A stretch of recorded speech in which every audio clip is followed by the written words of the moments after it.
And every year the Labour Council hosts a ceremony on the day of mourning to recognize workers who have been killed or injured on the job or who've died from industrial disease.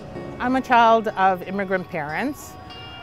They both were injured on the workplace.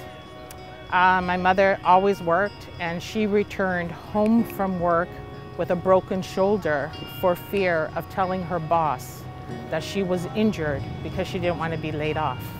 And it took a lot of courage from other people to encourage her to call her boss and let her know what actually happened.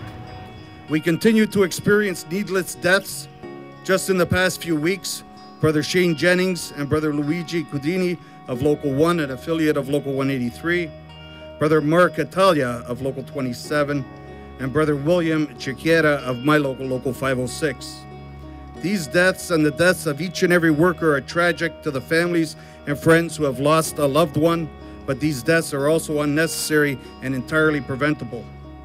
Let us now bow our heads for a moment of silence for Luigi Cudini, for Shane Jennings, for Mark Sakara, the community of justice, and the hope of solidarity and a better world. Amen. I think there's incidences that happen on every single day. Perhaps not on every shift, but in every single day that occurs and should be reported and is not.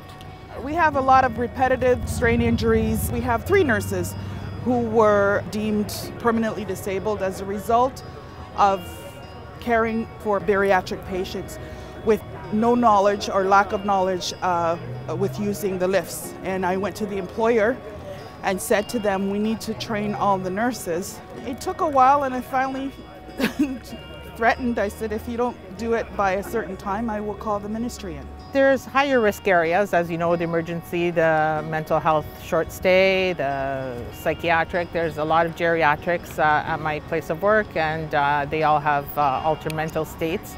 And again, it is acceptable to be swatted or pinched because of the patient's mental state. But that's not acceptable. I think members need to become more understand the policies, the rules, the regulations, and to be able to stand up and not feel afraid that they're going to be victimized again by the employer or their co-workers, unfortunately, by taking the time that they need to recover. Get involved with your Joint Health and Safety Committee. Bring the issues up at your staff meetings. Please follow the chain of command. Make sure your manager, your team lead, whoever's in charge that shift, that moment is aware. If they cannot do anything, please escalate. There's always somebody on call who knows who to call or where to call. Escalate until you get the issue resolved. Bring it forth to the committees, sign up for workshops, and keep talking about it because it's very important and affects all of us.